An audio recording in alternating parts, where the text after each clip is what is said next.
ക്രൂര കൊലപാതകം. കാരേറ്റ് മദ്യലഹരിയിൽ അയൽവാസിയെ വെട്ടിക്കൊന്നു. പേടികുളം ഇലങ്കത്തറയിൽ ബാബുരാജാണ് കൊല്ലപ്പെട്ടത്. അയൽവാസി സുനിൽകുമാർ പോലീസ് കസ്റ്റഡിയിലാണ്. ജിബിൻ ജെബിയുണ്ട് വിശദാംശങ്ങളുമായി.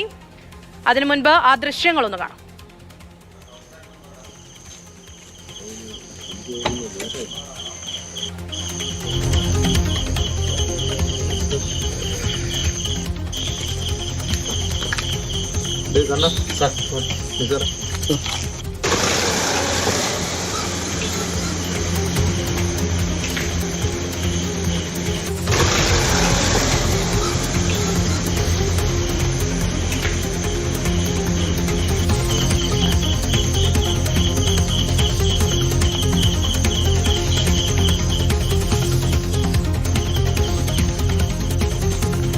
ജിബിൻ ജെബിയിലേക്കാണ്. ജിബിൻ, മദ്യലഹരിയിൽ ഒരു കൊലപാതകം, ഇവർ തമ്മിൽ എന്തെങ്കിലും പ്രശ്നങ്ങൾ, മുൻവൈരാഗ്യം അങ്ങനെ എന്തെങ്കിലും ഉണ്ടായിരുന്നോ? പോലീസ് എന്താണ് പറയുന്നത്?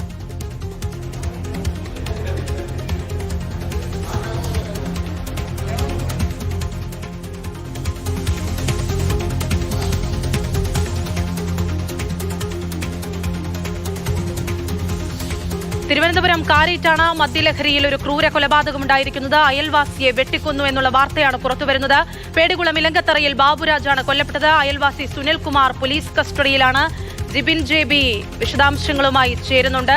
ജിബിൻ, മദ്യലഹരിയിലുണ്ടായ ഒരു ക്രൂര കൊലപാതകം, ഇവർ തമ്മിൽ മുൻവൈരാഗ്യമോ മറ്റോ ഉണ്ടായിരുന്നോ? പോലീസ് പറയുന്ന വിശദാംശങ്ങൾ എന്തൊക്കെയാണ്? അനശ്വര, തിരുവനന്തപുരം കാരേറ്റ് പേടിക്കുളത്തിന് സമീപം ഇലങ്കത്തറ ക്ഷേത്രത്തിന് സമീപം താമസിക്കുന്ന 64 വയസ്സുള്ള ബാബുരാജാണ് ഇപ്പോൾ വെട്ടേറ്റ് മരിച്ചിരിക്കുന്നത്. ഇയാളുടെ അയൽവാസിയായിട്ടുള്ള 46-കാരനാണ് ഇപ്പോൾ പിടിയിലായിരിക്കുന്നത്. സുനിൽകുമാറാണ് പിടിയിലായിരിക്കുന്നത്. ഇവർ തമ്മിൽ പൂർവ്വ വൈരാഗ്യമില്ല. പക്ഷേ ഈ സ്ഥലത്തെ പ്രധാന പ്രശ്നക്കാരനാണ് സുനിൽകുമാർ എന്നാണ് നമുക്ക് അറിയാൻ സാധിക്കുന്നത്. ഇയാൾ പ്രവാസിയായിരുന്നു. അദ്ദേഹം നാട്ടിലെത്തിയതിനു ശേഷം സ്ഥിരം മദ്യപാനിയും നാട്ടിൽ വലിയ രീതിയിൽ പ്രശ്നങ്ങൾ ഉണ്ടാക്കുന്ന ആളുമാണ്. ഇന്ന് വൈകുന്നേരം 7:30 കൂടിയാണ് ഇയാൾ ബാബുരാജിന്റെ വീട്ടിന്റെ അടുത്തെത്തുന്നതും ബാബുരാജുമായി ഒരു വാക്ക് തർക്കത്തിൽ ഏർപ്പെടുന്നതും. ഇതിനിടയിലാണ് കയ്യിൽ കരുതിയിരുന്ന വെട്ടുകത്തി ഉപയോഗിച്ച ബാബുരാജിനെ വെട്ടിയതെന്നാണ് നമുക്ക് മനസ്സിലാക്കാൻ സാധിക്കുന്നത്. കഴുത്തിലേറ്റ ആഴത്തിലുള്ള മുറിവാണ് ഇപ്പോൾ മരണകാരണമായി പറയപ്പെടുന്നത്. വെട്ടേറ്റ ഉടൻ തന്നെ നാട്ടുകാർ ചേർന്ന് ബാബുരാജിനെ മെഡിക്കൽ കോളേജ് ആശുപത്രിയിൽ എത്തിച്ചെങ്കിലും മരണം സംഭവിക്കുകയായിരുന്നു. എന്തായാലും സുനിൽകുമാറിനെ ഇപ്പോൾ പോലീസ് കസ്റ്റഡിയിൽ എടുത്തിട്ടുണ്ട്.